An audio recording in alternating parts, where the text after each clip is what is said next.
એકદંત યુવક મંડળના બાપ્પાની આગમન યાત્રા નીકળી પહેલી વખત તેઓ નેક્સલના રાજા શ્રીજીની સ્થાપના કરી રહ્યા છે.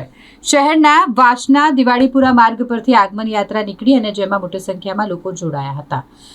બાપ્પાનું આગમન કરવા માટે વડોદરા શહેરના લોકોમાં એક અલગ જ ઉત્સાહ જોવા મળે છે. ગણેશોત્સવને થોડા દિવસો બાકી રહ્યા છે અને ત્યારે શહેરમાં ઉત્સવ જેવો માહોલ છે.